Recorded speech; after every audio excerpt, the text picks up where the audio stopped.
ఆ రోజు కొంతమంది తెలుగుదేశం పేరుతోటో మేధావుల పేరుతోటో కొంతమంది దాన్ని విభేదించి కొన్ని చర్చాగోష్ఠులు పెట్టి దాన్ని హైకోర్టు దాకా వెళ్ళి ఆ జీవోను కూడా ఆపటం జరిగింది. కానీ సుప్రీంకోర్టుకి ప్రభుత్వం జగన్మోహన్ రెడ్డి గారు వెళ్ళటం ప్రజల తరపున హైకోర్టు ఏం చెప్పిందంటే, ఒకవేళ మీరు ఇంగ్లీష్ మీడియాన్ని కంటిన్యూ చేయాలంటే మీరు పిల్లలకైతే ఆప్షన్ ఇచ్చారు, పిల్లల తండ్రులు ఏం కోరుకుంటున్నారని అడిగినప్పుడు పిల్లల తండ్రులతోటి దాదాపు 18 లక్షల మంది తల్లిదండ్రుల్ని దాని మీద ఒపీనియన్స్ తీసుకుంటే 97% ఆఫ్ ద పేరెంట్స్ మా పిల్లలకి ఇంగ్లీష్ మీడియం కావాలి అని వాళ్ళు రిటర్న్గా రికార్డెడ్గా ఇవ్వటం జరిగింది. దాన్ని సుప్రీంకోర్టులో కూడా మేము ఇవ్వటం జరిగింది. హైకోర్టు జడ్జిమెంట్కి వ్యతిరేకంగా హైకోర్టు చెప్పిన దాన్ని చేస్తూ సుప్రీంకోర్టులో అప్పుడు ఒక రిట్ పిటిషన్ కూడా వేయటం జరిగింది.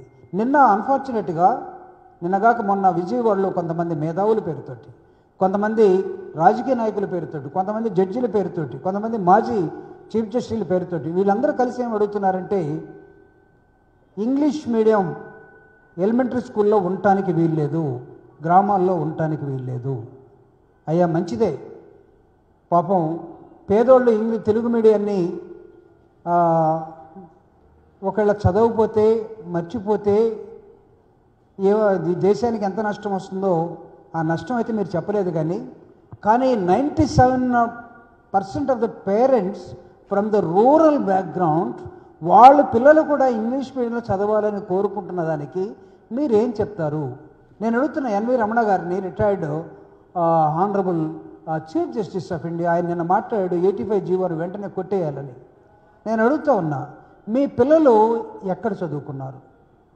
మీరు నారాయణ స్కూల్ని, చైతన్య స్కూల్ని, ఇంగ్లీష్ మీడియాన్ని ఎప్పుడైనా దీన్ని మొత్తం బద్దలు కొట్టి దానిలో తెలుగు మీడియం పెట్టమని ఏ రోజైనా కోరారా? పోనీ మీ కొడుకులు కూడా మీలాగా తెలుగు మీడియంలో చదివి ఉన్నారనుకోండి, మీ మనవాళ్ళు ఎక్కడ చదువుతున్నారు? మీ మనవరాళ్ళు ఎక్కడ చదువుతున్నారు? నిన్న ఆ మీటింగ్లో ఉన్నటువంటి పెద్ద పెద్ద జడ్జీలు కానీ, పెద్ద పెద్ద రాజకీయ నాయకులు కానీ, తెలుగుదేశం పార్టీ ప్రధానంగా రాజకీయ నాయకులు ఒక్కొక్కళ్ళ పేరుని తీస్తే, ఇదిగో నా దగ్గర ఉన్నది అన్ని రాజకీయ పార్టీ, తెలుగుదేశంలో ఉన్న రాజకీయ పార్టీ నాయకుల పిల్లలు మొత్తం ఇంగ్లీష్ మీడియంలో చదువుతున్నారు. ఏ స్కూల్లో చదివారు, వాళ్ళు ఏం చదువుతున్నారు మొత్తం. కానీ పేదవాళ్ళకి మాకేం కర్మ ఇది? మీ పిల్లలు, మీ మనవాళ్ళు, మీ మనవరాళ్ళు మొత్తం ఇంగ్లీష్లో చదవాలి, మీరు ప్రపంచాన్ని ఏలాలి, మా వాళ్ళు మాత్రం మీకు మీ పొలాల్లో పేడకాళ్ళు తీసేవాళ్ళుగా, మీ ఎద్దులు ముడ్డిగా అడిగేవాళ్ళుగా, మీరు వదిలేసినటువంటి ముసలి తల్లిదండ్రులను చూసుకునేవాళ్ళుగా, మేము కానిస్టేబుల్గా లేకపోతే మేము రైతు కూలీలుగా బతకాల్సిన అవసరం ఈ రాష్ట్రంలో పేద వర్గాలకు ఎందుకు పట్టింది? మీరు మాత్రమే మొత్తం ఉన్నత చదువులు చదువుకొని ఇంగ్లీష్ మీడియంలో మీరెందుకు వెళ్ళిపోవాలి? మాకు మీరు పెట్టొద్దని ఎందుకు చెప్తున్నారు? మాకైతే అర్థం కావట్లేదు.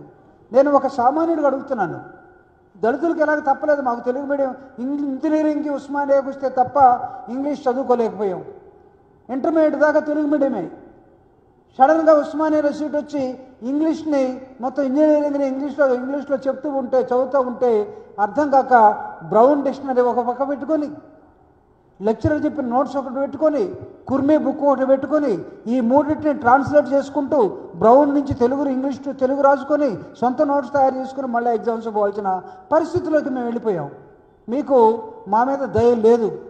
జగన్మోహన్ రెడ్డి గారు చేశారు కాబట్టి ఈ రాష్ట్రంలో ఇంగ్లీష్ మీడియం ఉండటానికి వీల్లేదు. ఉంటే పిల్లలందరూ బాగుపడిపోతారు, పేదలందరూ బాగుపడతారు, ఈ రాష్ట్రం అంతా బాగుపడుతుంది.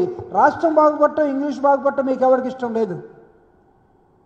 డాక్టర్ బాబాసాహెబ్ అంబేద్కర్ చెప్తాడు, ఇంగ్లీష్ నేర్చుకున్నవాడు ఈరోజు ఈ ప్రపంచంలో ఎలా గౌరవిస్తున్నాడు, ఎలా చలామణి అవుతున్నాడంటే ఒక పులిలాగా. ఎలా ఉంటాడంటే, పులి పాలు తాగినవాడు ఎంత గట్టిగా ఉంటాడో అలా తయారవుతారు ఇంగ్లీష్ నేర్చుకున్న వాళ్ళని డాక్టర్ బాబాసాహెబ్ అంబేద్కర్ చెప్పాడు.